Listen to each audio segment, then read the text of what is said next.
Pemirsa, terima kasih Anda masih menyaksikan berita Papua pagi ini.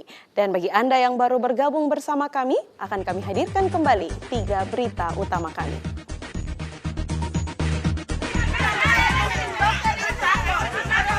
Tak terima dinyatakan positif COVID-19, puluhan warga blokade jalan raya.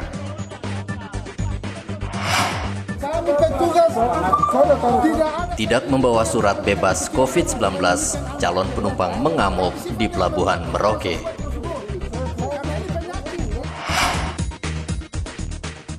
Berusaha kabur saat ditangkap, bandar narkoba ditembak petugas.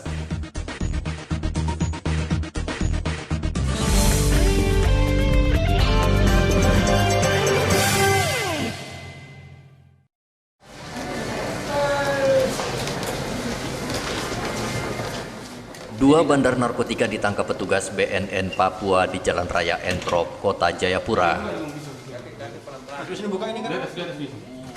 Satu pelaku terpaksa ditembak karena mencoba kabur.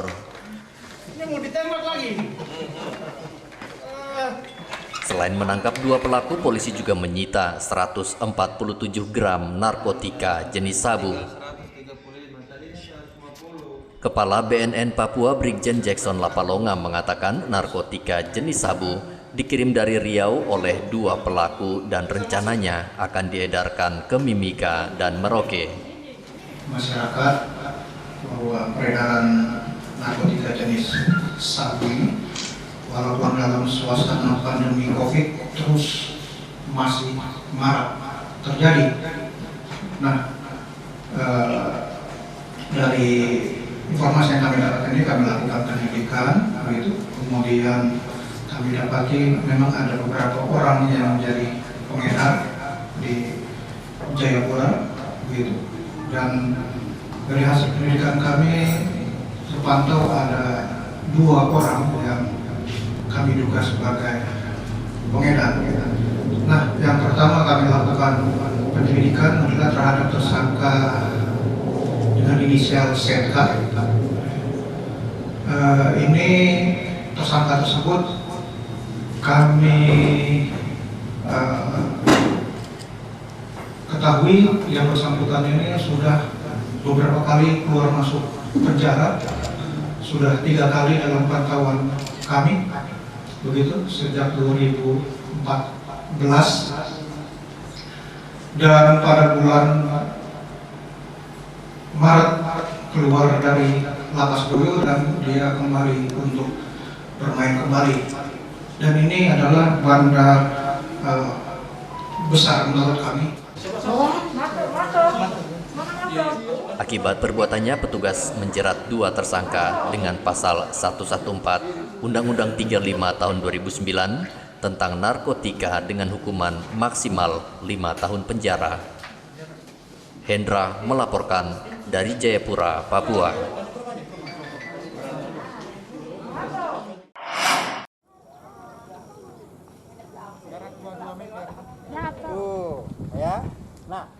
Mencegah penyebaran COVID-19 di sekolah, belajar mengajar virtual masih akan diterapkan di sejumlah sekolah di Merauke.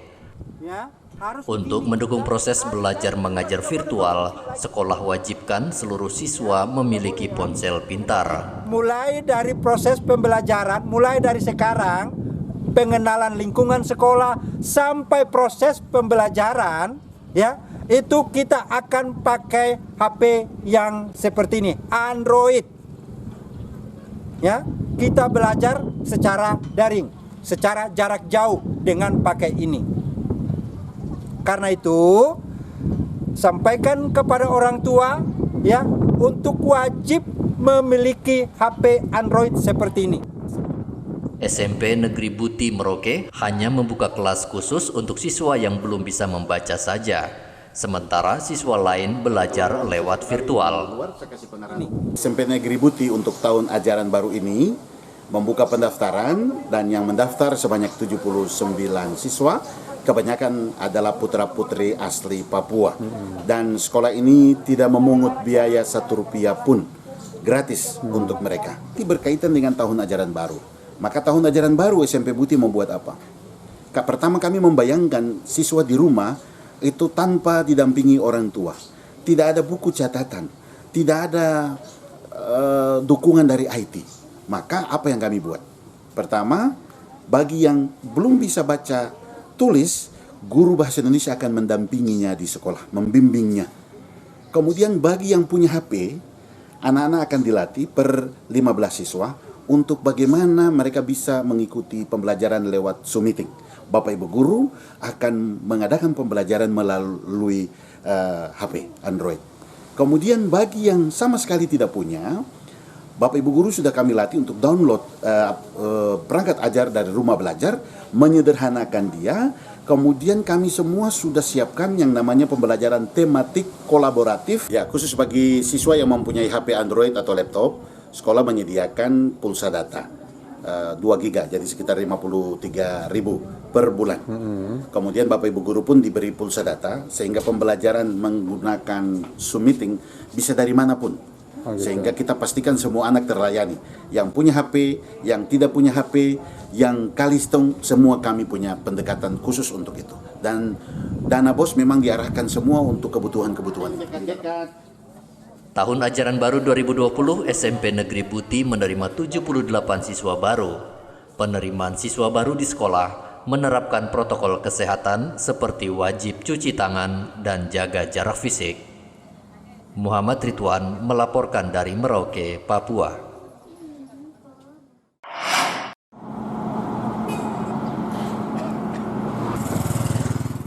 Umat Katolik di Merauke senang karena pemerintah mengizinkan seluruh gereja di Merauke dibuka setiap hari.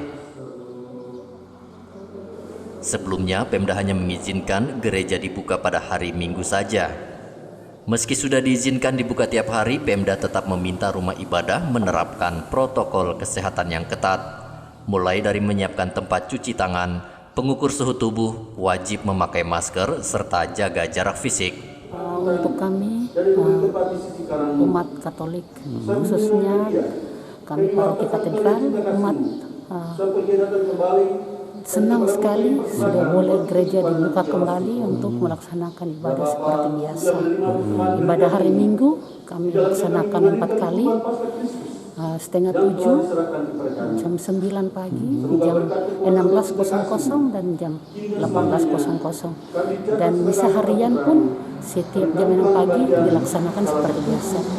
Masyarakat atau umat Katolik yang ada di Paroki Katedral, mereka sangat-sangat senang sekali dengan dibuka dan mulainya ibadah seperti ini. Untuk pemerintah setempat, kami minta untuk tetap mengizinkan kami untuk melaksanakan ibadah seperti biasa, dan kami sebagai umat Katolik tetap mematuhi aturan protokol kesehatan seperti biasa. Kalau berkaitan dengan harapan, ya semoga harapan saya umat Katolik di Keuskupan Agung Merauke ini menyadari akan imannya sebagai orang yang Katolik dengan mengikuti perayaan-perayaan Ekaristi yang diadakan oleh Gereja Katolik. Artinya bahagia, menyambut baik seperti keputusan pemerintah itu, Pak? Ya, kita harus menyambut dengan bahagia, tetapi tetap mengikuti protokol kesehatan yang sudah dianjurkan oleh pemerintah.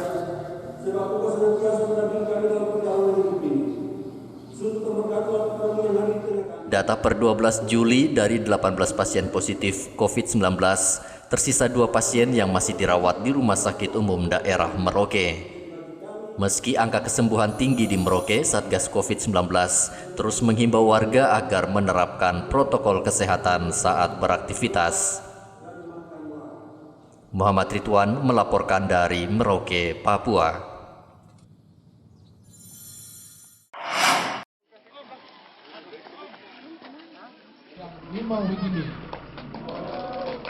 Ratusan warga kampung Iwaka Mimika menerima bantuan dari Pemda dan Kodim 1710 Mimika.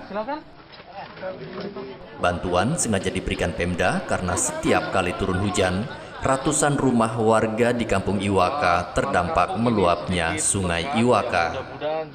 Wakil Bupati Mimika Yohanes Retok mengatakan kampung Iwaka akan menjadi prioritas pembangunan pada tahun depan, sehingga tidak terjadi lagi banjir di kampung ini.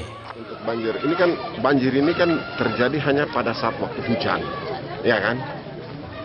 Kenapa dia terjadi pada saat hujan? Dan banjir ini terjadi karena pasti ada peningkatan debit air, di mana air itu permukaan sungai itu melebihi dari daratan kampung ini. Karena dengan hujan yang ada, maka kita harus lihat solusi yang sebenarnya. Ternyata solusi ini mulai dari hulu ya.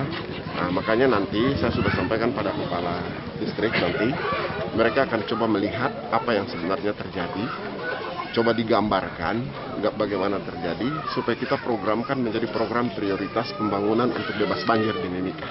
Itu kurang lebih seperti itu. Ya, saya tidak bisa menjawab sekarang, karena saya tidak tahu apa yang harus kita lakukan.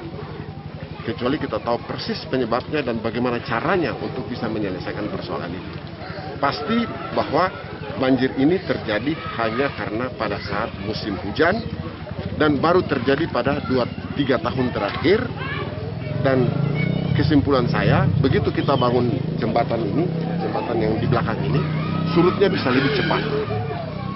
Artinya bahwa kemarin pasti ada sesuatu yang belum benar.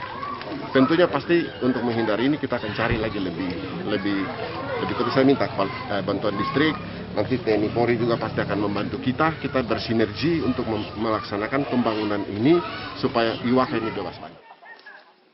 Selain memberikan sembako, Wakil Bupati juga meminta warga pakai masker dan jaga jarak. Karena dalam kunjungannya, warga terlihat tidak memakai masker dan jaga jarak fisik.